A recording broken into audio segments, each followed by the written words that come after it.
제가 느낀 것은 이 연천 지역이 우리나라에서 제일 낙후되지 않았나, 가장 큰 피해를 보는 지역이 아닌가 그런 생각이 듭니다. 우리 연천이 수도권에 속해가지고요, 서울하고 연천하고 똑같은 규제를 받고 있습니다. 연천이 한 45,000명 되고요, 또 서울은 한 10,000만 명 가까이 되죠. 따져보니까 이 인구 밀도를 보면은 한 200대 1이 됩니다. 그런데도 불구하고 우리 연천이 또 수도권이라는 이유로 여러 가지 제재를 받는 것에 대해서 참 마음이 아픕니다. 또 백신 접종을 했을 때도 백신 접종을 한 사람에게는 숫자에 헤아리지 않겠다라고 약속을 했지만 그것도 약속이 지켜지지 않는 것을 보면서 참 안타까움을 금할 수 없습니다. 그런 면에 놓였다 할지라도 여러분은 끝까지 예배에 승리를 하시기를 바랍니다. 많은 믿음의 조상들, 믿음의 사람들의 특징이 무엇이냐면 그들이 어느 곳에 가든지 하나님을 향하여 단을 쌓았다라고 합니다. 즉 예배신앙이 먼저입니다. 미국의 신대륙에 도착했던 그 청교도 믿음의 선진들도요, 그들이 가장 먼저 한 것이 자기 개인이 집을 세운 것도 아니고요, 먼저 한 것이 교회를 세웠습니다. 그리고 신앙 위주로 모든 삶을 시작했을 때 하나님의 축복이 임하는 것을 보게 됩니다. 우리나라도 하나님의 축복을 받기 위해서는 여러분 예배의 신앙을 꼭 놓치지 말고 승리할 수 있기를 바랍니다. 한번 따라해 봅니다. 경건에 이르도록 연단하라.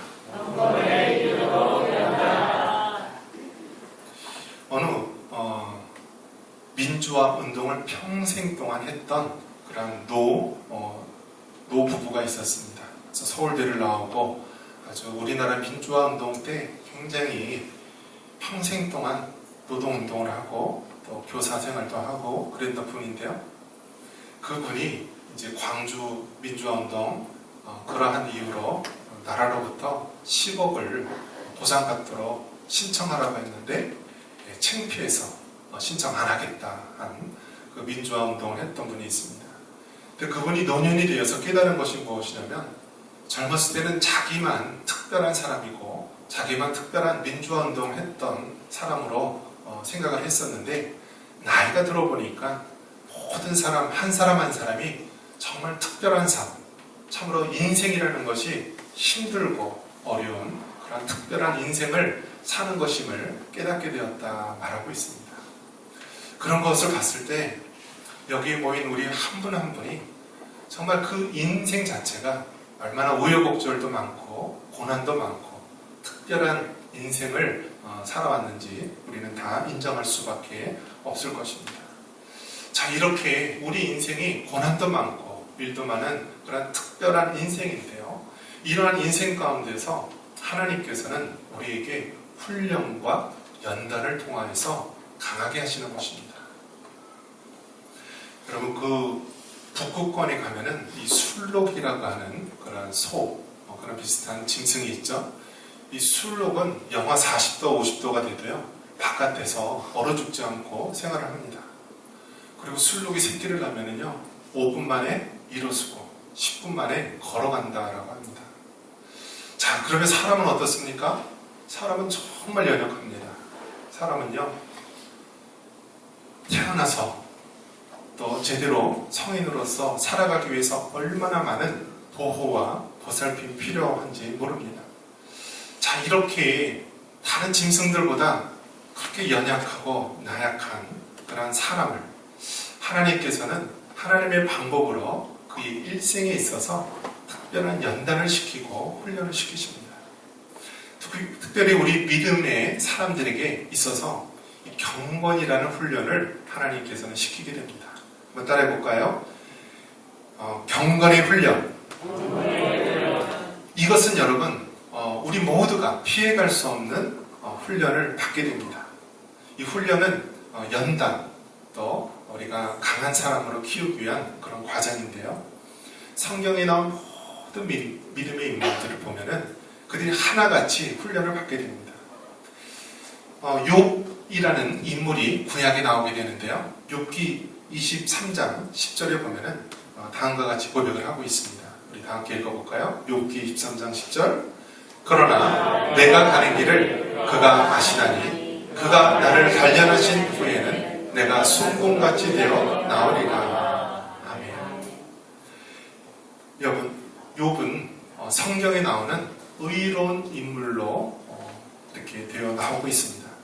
그러한 의로운 욥이라 할지라도 그의 일생에 보면은 얼마나 많은 이 단련의 시간, 힘든 훈련의 시간이 있었는지 모릅니다. 욥에게는 그 당시 동방의 큰 부자였습니다. 그런데 그 많은 그 소와 양이나 그 모든 재산들이 도적대에 의해서 다 잃게 됩니다. 그리고 또 어떻습니까? 자신의 사랑하는 가족들, 7남 3녀의 자녀들이 있었는데요. 그 자녀들이 자연재해로 태풍이 불어서 집이 무너져서 그 자식들이 한순간에 다 죽게 되죠. 또 자신의 몸은 어떻습니까? 자신의 몸은 심한 악창에 걸려서 기와장을 깨진 기와장 조각을 가지고 몸을 긁어야만 했을 정도로 심한 질병에 걸렸습니다. 이러한 것을 봤을 때 그 동방의 의로운 그러한 욥이라 할지라도 이러한 그의 인생에 있어서 크나큰 연단의 과정을 피해갈 수는 없었습니다. 물질의 시험, 또 자녀를 잇는, 사랑하는 자를 잇는 시험, 그리고 자기 육신의 질병의 시험을 지나가게 된 것입니다. 자, 이러한 욥의 삶을 봐서도 또 많은 믿음의 인물을 통해서도 하나님께서는 사랑하는 주의 백성을 연단하시고 하나님께 하나님의 원하시는 모습으로 만들어 가심을 알게 됩니다. 자, 그렇다면 구체적으로 우리가 경건이란 무엇인가 살펴보겠습니다. 로마서 15장 5절 같이 한번 읽어볼까요? 로마서 15장 5절입니다. 이제 인내와 위로의 하나님이 너희로 그리스도 예수를 본받아 서로 뜻이 같게 하여 주사. 아멘. 우리가 경건이란 무엇인가?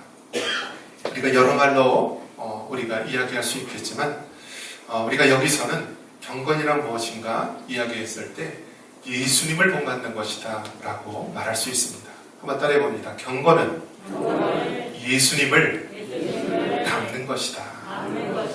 할렐루야. 여러분, 부부는요 이렇게 오래 살다 보면은 닮습니다. 신기하게도 닮아요.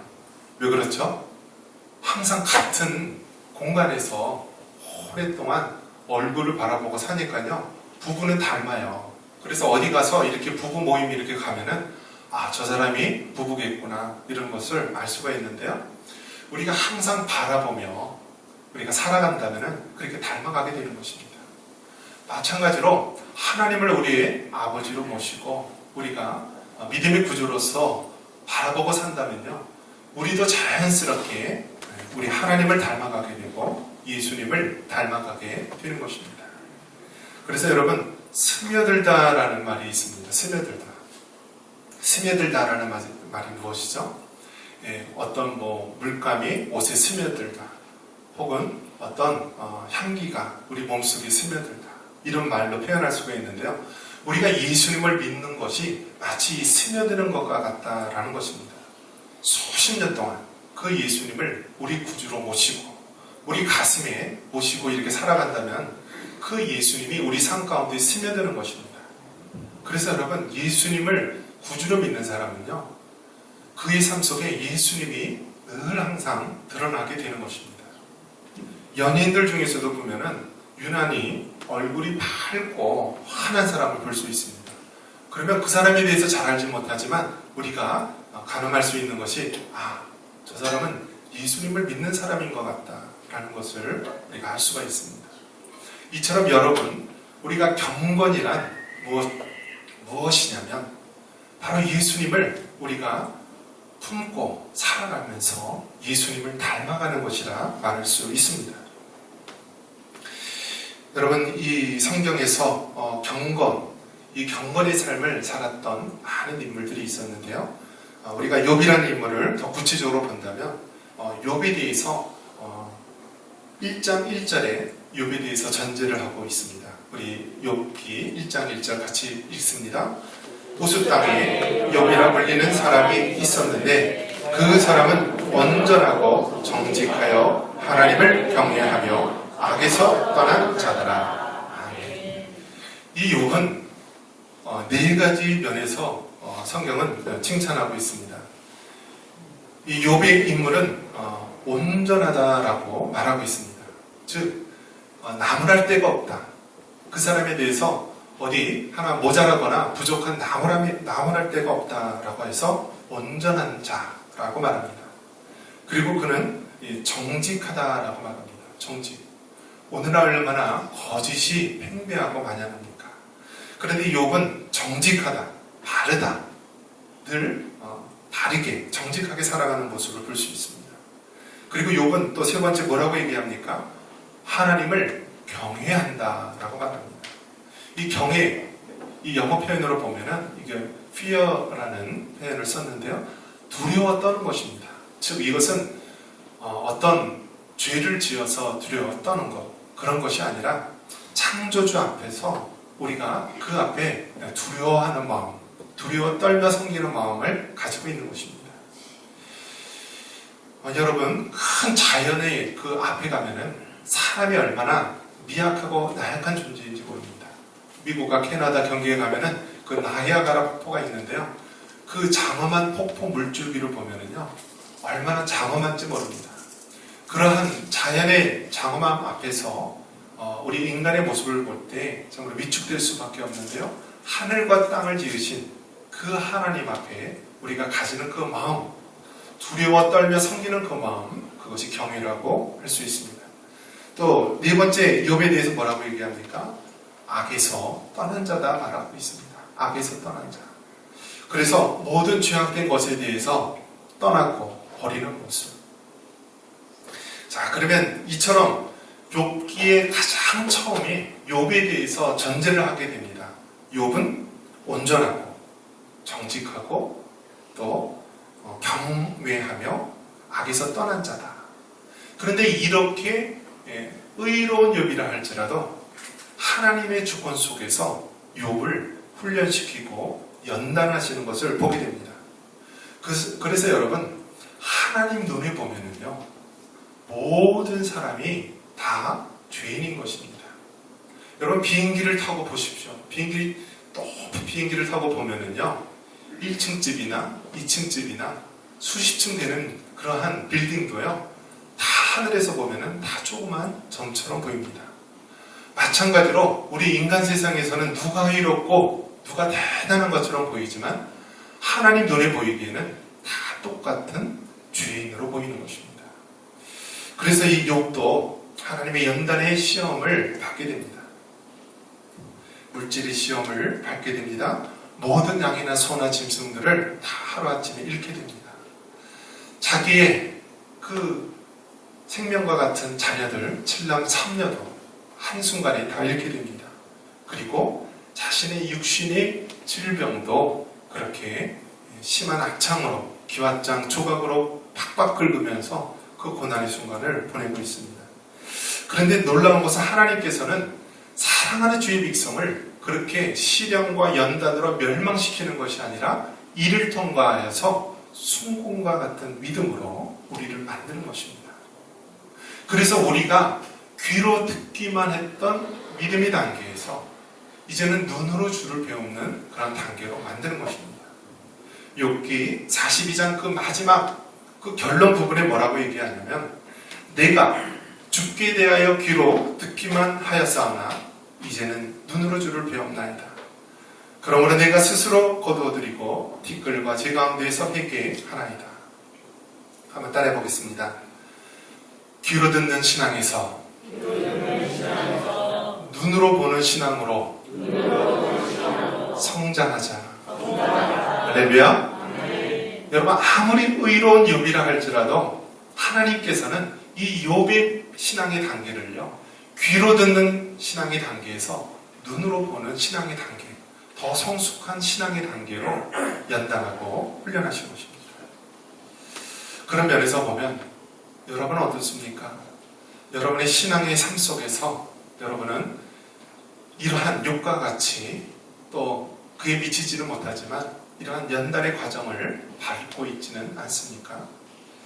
이 코로나 팬데믹 상황을 볼 때 분명한 것은 하나님께서 이 땅에 교회와 성도들에게 연단의 과정을 받는 것은 분명함을 알 수가 있습니다. 여러분, 우리 믿음의 선진들, 또 우리 믿음의 조상들이요, 그 일제강점기 때 신앙을 지키기 위해서요, 얼마나 많은 노력을 했는지 모릅니다. 그래서 그 당시 이야기를 들어보면요, 일본 순사들이 예배드리면 저 뒤에 칼을 차고 서 있으면서 눈을 부릅뜨고 이렇게 지켜본다고 했습니다. 결국 우리 믿음의 선진들, 또 많은 미혹에 넘어간 자들도 있지만 그래도 우리에게 신앙의 절기를 지켰던 많은 부분들이 있었습니다. 그 신앙의 순교자분들이 계셨고요. 결국 그분들은 신사참배를 거부하고 또 평양신학교, 또 많은 그 기독교 학교들이 신사참배, 죄와 타협하는 것을 거부하고 폐교했던 그러한 역사적 사건이 있었습니다. 오늘날에도 마찬가지입니다. 여러분, 비록 칼을 찬 순사는 없지만 오늘날 얼마나 많은 감시와 눈초리가 있는지 모릅니다. 교회에서 고발을 할 때요, 여러분, 교회 바깥에서 고발하지 않는다라고 합니다. 여러분, 누가 고발하는지 아십니까? 그 교회 내에 있는 사람들이 사진을 찍고 고발을 한다라고 합니다. 얼마나 아이러니합니까? 교회를 지키기 위해서 우리가 헌신하고 더 수고해야 되는데요, 오히려 교회 내부에서 사진을 찍고 그런 관청이나 기관에 고발을 한다라고 합니다. 여러분, 그러한 것을 봤을 때 여러분, 우리에게 시험과 도전이 있는 것입니다. 욥에만 당한 시험이 아니라 오늘날에도 하나님께서는 우리에게 시련을 하십니다. 귀로 듣기만 했던 신앙에서 하나님께서는 눈으로 보는 신앙으로 나아가기를 원하시는 것입니다. 그러한 시련 가운데 여러분, 믿음으로 나아갈 수 있는 여러분 되시기를 바랍니다. 성경에 보면은 시므온이라는 인물이 나옵니다. 한번 따라해볼까요? 시므온. 이 시므온의 경건을 우리가 볼 수가 있는데요, 우리 누가복음 2장 25절 같이 읽겠습니다. 누가복음 2장 25절. 예루살렘에 시므온이라 하는 사람이 있으니 이 사람은 의롭고 경건하여 이스라엘의 위로를 기다리는 자라. 성령이 그 위에 계시더라. 아멘.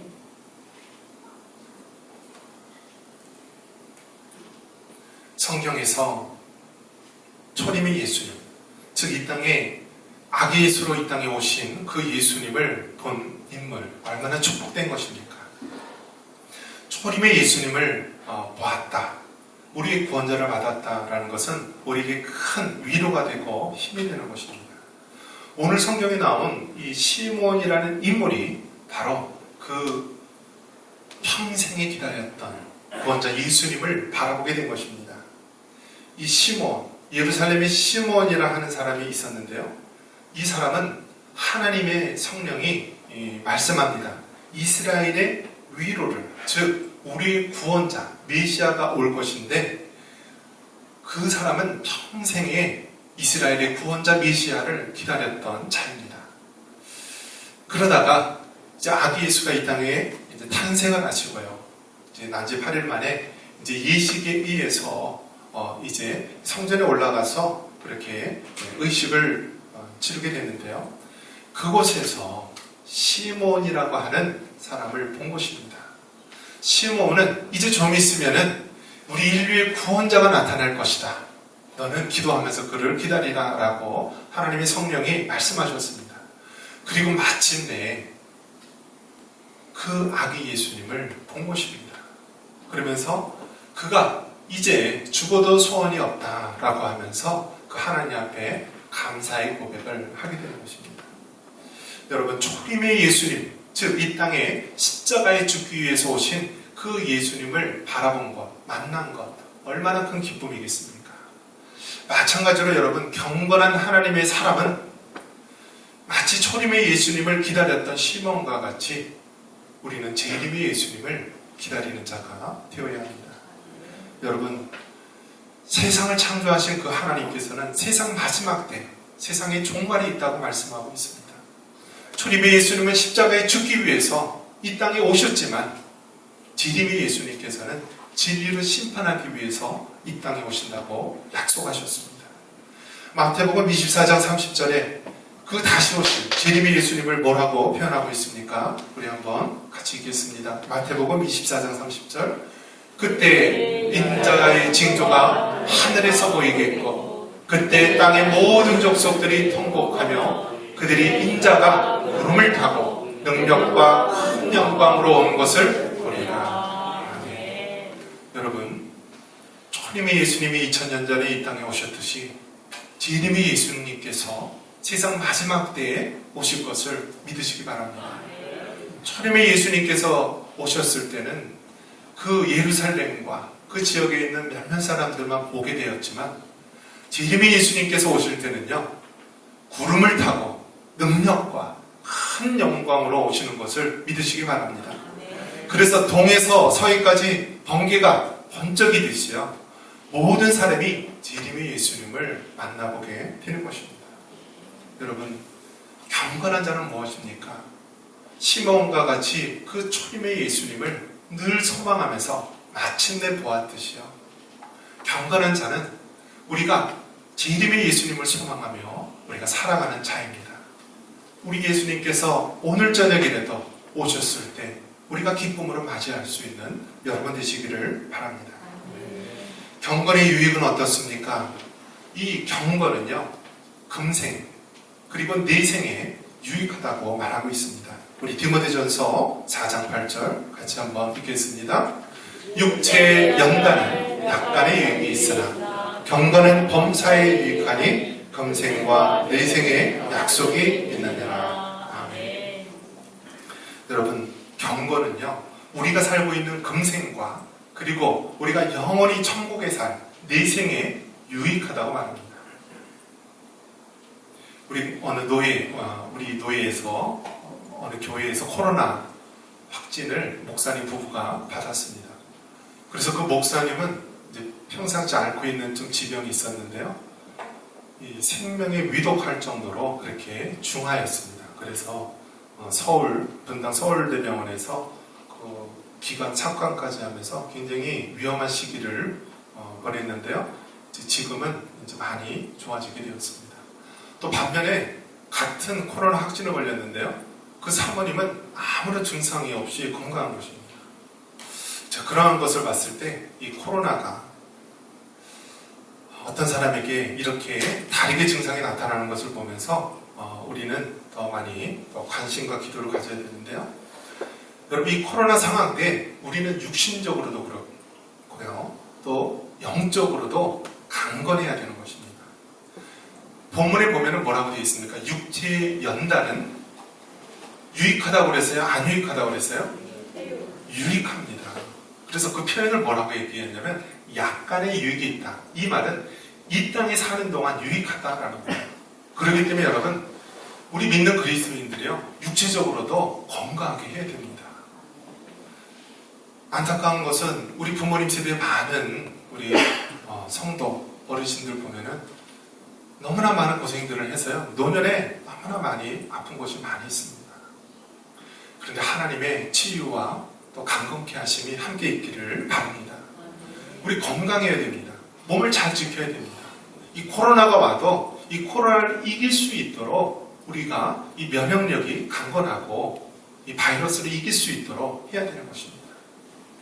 자, 그런 면에서 여러분, 이 육체적으로도 강건하기를 바랍니다. 그런데 이것과 더불어서 더 중요한 게 무엇이냐면 우리 육체의 연단뿐만이 아니라 우리 영의 연단, 우리 영혼의 연단인 경건이 중요하다는 것입니다. 그래서 경건은 뭐라고 얘기하나요? 한번 따라해봅니다. 경건은 범사에 유익하다. 할렐루야. 그래서 여러분, 경건하면은요, 금생, 즉 우리가 살고 있는 이 땅에서 유익한 것뿐만이 아니라 우리가 죽은 이후에도 우리 하나님과 사는 그 영원한 천상의 세계에서도 유익하다는 것입니다. 그래서 우리 그리스도인은요, 이 땅에 사는 동안 우리 육체적으로도 강건해야 될 뿐만이 아니라 우리가 죽은 이후에도 영원한 천국에서 강건케 되는 역사가 있어야 되는 것입니다.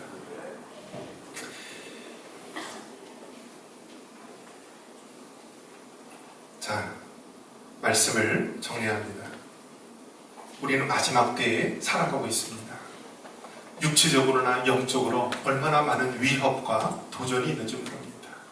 이럴 때 하나님께서 우리에게 말씀하십니다. 너희는 경건에 이르도록 연단하라. 그래서 의로운 욥이라 할지라도 하나님께서는 그 욥을 연단하여서 귀로 듣는 신앙에서 눈으로 보는 성숙한 신앙으로 만드셨습니다. 오늘날 우리도 마찬가지입니다. 하나님께서는 이 코로나 팬데믹 위협적이 있지만 이 가운데서도 하나님께서는 우리에게 경건의 신앙을 원하십니다. 경건은 예수님을 닮아가는 것입니다. 여러분 힘들고 어려울 때 세상에 안 좋은 일을 바라보지 마시고요. 어려울수록 예수님 바라보시기 바랍니다. 예수님 묵상하시기 바랍니다. 그리고 육체적으로도 여러분 건강을 잘 돌보시고요. 또 영적으로도 말씀과 기도로 경건한 생활을 이어나가시기를 바랍니다. 이러한 은혜가 있기를 주님의 이름으로 축원합니다.